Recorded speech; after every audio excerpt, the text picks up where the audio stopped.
Hi guys, and welcome to another installment of the APB recap. We're gonna be recapping the events that happened this week that I talk about mostly on my APB show stream channel, link down below. I stream every Saturday, 7 p.m. Eastern Time. This recap is gonna cover most of the important events and hooplas in a more complete, comprehensive, and advertiser-friendly manner, rather than the raw, genuine, unfiltered, less advertiser-friendly, and with the appabro manner. So if you want the full package or you'd like to see me swearing like a sailor, you can check out the stream channel, link down below. Without further ado, let's talk about the hooplas. During the Q&A section, a bunch of people on the chat wanted me to talk about this. I didn't talk about this in the main hoopla section, but I did talk about this in the Q&A section briefly because I've seen so many people talk about this. So I'm just gonna go through it as briefly as I can, especially when I love PC gaming, and this is quite the hoopla to discuss.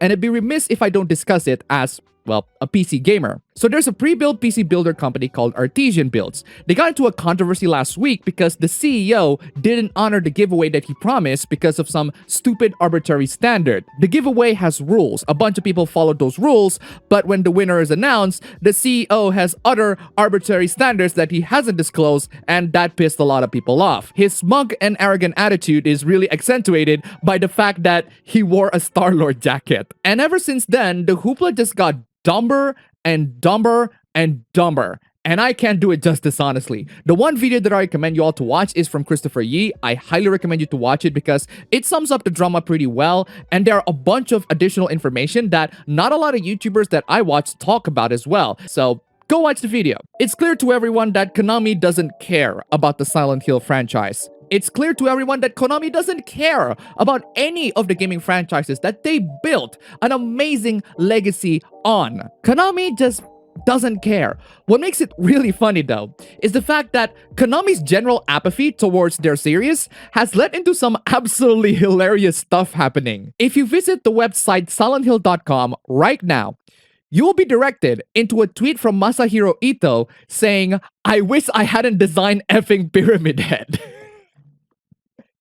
Not even lying. No cap. Go to this website right now and you will be redirected into exactly that. Or at least at the time of writing this video. That's because Konami doesn't care about the franchise so much that they even refuse to have the domain for the website to be renewed. So someone else bought the domain for the website and did exactly that. That, ladies and gentlemen, is absolutely hilarious in my opinion. And also really sad because Silent Hill fans are never gonna get any of their games. Any of the fans of Konami's well-known franchises are never gonna get good games from them anymore.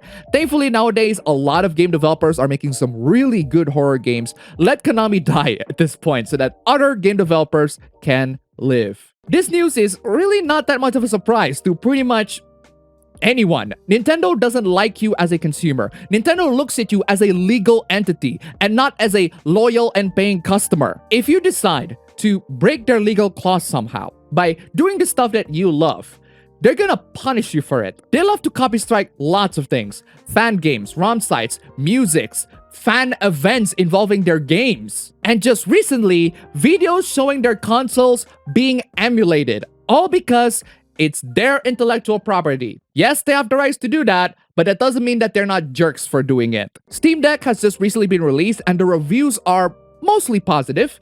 There are some criticisms that I've seen towards the hardware, especially how the joystick begins to drift, but at least Valve is very transparent in how to open up and tear it down and fix it. And for the most part, people are impressed with it. Some YouTubers decide to test out the emulation capabilities of the Steam Deck. Some of the emulators are for Nintendo consoles. And guess what? Nintendo doesn't like it. It doesn't matter if you say that you don't condone piracy, they're still gonna take down your videos regardless. Again, a lot of Nintendo's copy striking wouldn't have been that much of a problem if they actually provide the viable venues to play the games that don't have any official release. Just a couple of weeks ago, they announced that they're gonna pull off 3DS and Wii U games from the market by March 2023, and they're still not providing any viable solutions in how to play the games that are going to disappear completely from the store. All this does is just providing artificial scarcity for the users, just like how they did with Super Mario 3D All-Star. Meanwhile, the other two console manufacturers are doing their best to provide backwards compatibility to their previous consoles. Not perfect, mind you, but still leagues better than whatever Nintendo is doing. So this piece of news is really sad, but not surprising. Nintendo will continue to hate its fans and content creators for doing the stuff that they should be doing but didn't. But the thing about Nintendo, as I said many times, is that their games are great. People love them, and that's how they got so many fans and shills defending them. And that's why it's disheartening to see them as a company to do stuff like this. Disappointed, but not surprised. Now, I did say in my last video that I won't be talking about the ongoing war situation between, if I have to tell you which countries, you're clearly living under a rock. And I still won't be talking about the war itself because I'm not an expert on the subject. There are people who claim to be or pretend to be, so I want you all to be careful on those as you're browsing the internet. What I will talk about are the consequences of said war to the completely innocent people who have nothing to do with the whole thing and still get punished for it anyway. That side of the conversation, I know about that. I can talk about that, and I have very strong opinions about that. There are several big companies that stopped providing their services to Russia. PayPal stopped providing their services. Google and Apple Pay cut off Russian banks. Some companies also joined in the effort to temporarily halt their services. Spotify shut down their Russian office and removed content from the website.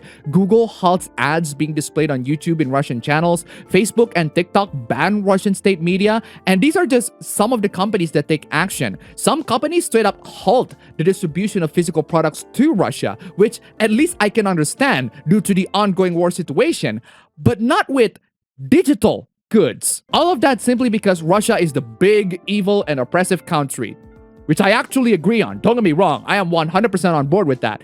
But just because the government are a bunch of oppressive authoritarian scumbags doesn't mean that the people of that government are. I talk a lot of smack about the Chinese government, but I have nothing against Chinese people. A lot of them are really cool people, and I've even known some of them personally. I talk smack about the government because I want people to be free from them. I especially want the Chinese people to be free from them. Same thing with Russians. And for that matter, same thing with my own country, or any country for that matter. I can separate between the government and the people, but these corporations clearly cannot. The government of the country are not the people, and it's just harrowing to hear that these big corporations just stop providing services to an entire country and hurting the people in the process. I don't understand why PayPal, Google, or Apple need to temporarily restrict their services to the Russian people, not the Russian government, to the Russian people. There are Russian citizens who have to rely on those services. There are artists that I follow from Russia who makes great artworks that use those services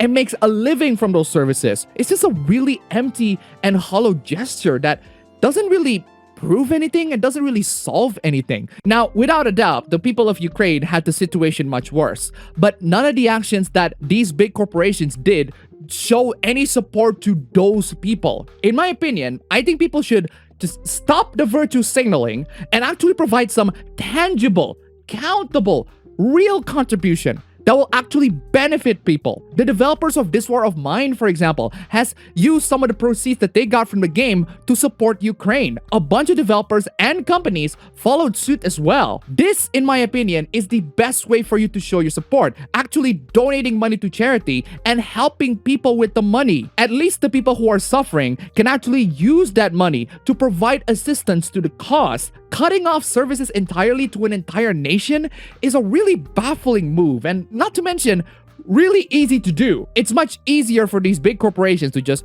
cut off their services entirely instead of actually doing the hard thing of spending just $1 to help the people who are suffering. Imagine if it's your country and you rely so much on the services from these corporations. Heck, imagine if it's America. Most people who are in social media are Americans. Most people who watch videos on YouTube are Americans. So a lot of people who make English spoken videos from around the world, such as myself, rely so much from their American viewers. A lot of artists from around the world who make great art receives a lot of donations from their American fans. If these corporations decide to stop their services to the American people because the American government did something horrific, there will be a global economic collapse. But hey, still doesn't stop all of these big corporations because money is what's important to them. Good PR is what's important to them. And they're gonna try to find ways to achieve good PR without spending a single dollar, without doing any sort of effort, even if that action is so dumb that it would actually hurt people in the long run rather than actually helping them. The worst one,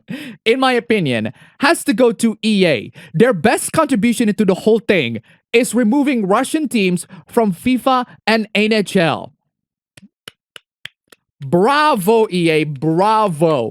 Stunning and brave. Surely this will help those people to deal and cope with this horrific international event. Surely doing something like this will provide some great comfort for the people who are suffering from the entire thing.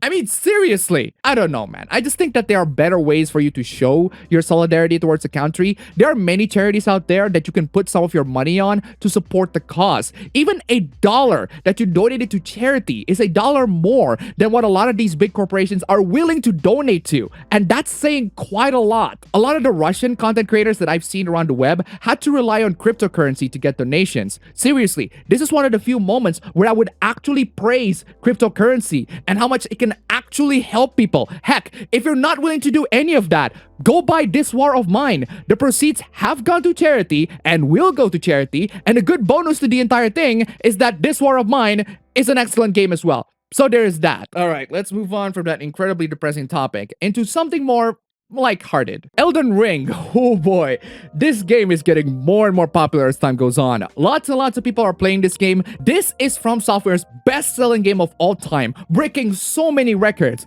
and that's even when the game is available to be snatched from the 7 seas. And apparently it runs better than the legit version. This game is so popular that there are other games released around this month that people just don't really care about. Gran Turismo 7 was released and people just forgot about that? Though I can't blame them when the game has micropayments up the butt. Then there's Platinum Games and Square Enix's Babylon's Fall. Yeah, Platinum Games and Square Enix have a game released this year. The scores are not very pleasing, the impressions are not super amazing, and the player count is just abysmal. Oh, here's my favorite part. The game's not available in my region. Elden Ring is available in my region, so... So what else is there to compete with the great Elden Ring? Well, I suppose there's Horizon Forbidden West, but that last game is, in my opinion, just meh. It's not super amazing to me, but lots of people love the game, especially the Sony fanboys. They love it so much. I mean, they had to zoom in to Aloy's teeth to highlight her details in the PS5. I mean, I said in my last video that there are people who like to pleasure themselves with Aloy, and people don't believe it. Then you got people like this. So I guess you can enjoy that, but the thing is, Elden Ring has a PC release, and Forbidden West hasn't. Or at least not yet. Speaking of Elden Ring, this week is where the game difficulty discourse is starting to seriously brew up as more and more checkmarks and randos and journalists complain about how the game is way too hard and it needs to have an easier difficulty. Okay, I've played the game for about 69 hours at the time of writing. Nice. And I can tell you for a fact that the game is pretty tough, but you can actually not make it tough early on. This is an open world RPG game that actually has the world unlocked for you, that actually gives you a lot of opportunity to explore around the area and snatch whatever items that are available around. There are so many build guides on YouTube that will teach you in how to actually get your character incredibly overpowered early on in the game. It's 100% possible, and once you know all the tricks, mastering the game is actually pretty easy, or at least early on. And since this is a very popular game that breaks a lot of sales records, there are loads of guides on the internet to make your character to be truly overpowered. People keep on begging for an easy mode in the game, but there is already an easy mode, and it doesn't involve cheats or hacks or trainers and all of that. It's about getting the knowledge in how to overcome the early parts of the game and the knowledge in how to become super powerful and get rich quick with the runes, because it is possible to get rich quick with the runes. There's nothing wrong with looking up for guides on how to beat this game. In fact, that's precisely a good stepping stone in how to get good with this game. It's to learn about the game even more and learn about the mechanics. When you're willing to research this game and how to master it, it's pretty freaking satisfying. But even with all of that, You don't really need to get good at the game because the other viable option is to quit and don't play the game. Nothing wrong with that either. This game is clearly not for everyone. There may have been a lot of technical issues that need to be sorted. I talked about that in my last video, but this game doesn't need any sorts of easy mode stuff because you can already make the game super easy. And if you're one of those people who say that it's not going to be accessible to everyone, yes, it's not going to be accessible to everyone. But if you see in the statistics, people are still buying the game and people are still playing the game even as I speak. The sales chart proves it. The concurrent player stats prove it. This is the most popular game, and I do not mind to see this game robs all the Game Awards trophies. I cannot wait to see that happens. I just need a revenge for The Last of Us 2 for robbing all the Game Awards. I mean, seriously, it's just dumb. Still cannot get over that, man. And finally, we're gonna talk about the hoopla that I think you all need to be aware of. I talked about VPNs a while back, especially on my How to Sail the Seven Seas video. If you're sailing the Seven Seas, you're gonna need a VPN to make sure that the big corporations don't snitch on you. There are loads of VPNs out there, and for most people, it's definitely pretty tough to find out which VPN that you should trust. Some VPN services decide that it's not enough to protect people's privacy. Some VPNs decide to take it to the next level and protect people from fake news. For some reason, Surfshark is one of the many VPN providers that a lot of YouTubers shill, and they have this browser extension that allows you to highlight which website is spreading fake news. One of the websites that got hit was BitChute, which isn't a fake news website. It's an alternative video sharing website. Not the best, for sure. They do have lots of political content, and there are some fake news on the website, but there are also fake news on YouTube as well. You don't just ban YouTube entirely simply because some fake news slip past by. What I find interesting about the article is that the reception is, well, really poor. Like, absolutely appalling. No one likes this at all. I mean, yes, you can disable the feature. Yes, you can choose not to download it. That's the least you can do for the current Surfshark users. But still, why would a VPN provider judge which website is fake news and which one isn't? Their responsibility is to keep the users private using their services. Their responsibility is to keep the users safe from the government or corporations on snooping their activities. I mean, I get how protecting users from fake news is also a way to make them safe, but what I don't get is what makes you to be the judge on which sites are fake and which ones aren't. We already got a false positive on BitChute. It's totally possible that false positives also happen in other websites that you list in whatever database that you have. We're in a timeline where people can just falsely mark stuff as fake news, even though they're not, and they're being marked as fake by reliable sources. It's ridiculous for a VPN provider to step in to do all of that. It's just really not up to you guys. This is not your job. Thankfully, Surfshark isn't the only VPN providers out there. There are loads of VPN providers out there that you can use. The VPN that I use is Private Internet Access. No sponsor, especially when I talk about sailing the Seven Seas. I'm pretty sure they're not gonna like that. So far, aside from a couple of technical hiccups, I have no issues with it. The one that I see people recommend the most is Molvad, which has a really flat rate and seems to be a great deal in my opinion. But even with these ones, I worry that there's gonna be something in the future that makes me to doubt them. So at this moment, if the activity that you're doing requires you to have a VPN, please trust your own instincts and do your own research. I just really hate the fact that VPN companies make the issue of privacy super complicating, even though it shouldn't be, especially to people who aren't experts in computers. VPN protects your privacy from the ISP and the government and bypass all forms of censorship, which is incredibly useful, especially for people who are living in places where the government has incredibly harsh restrictions like mine. It should be that simple, but I have a feeling that they're gonna make things more complicating as time goes on, and it's really hard to figure out who to trust these days. And that's all for the video today. If you like it, you can go ahead and click the like button and subscribe for more. If you wish, you could support the channel through the links down below. And thanks for watching.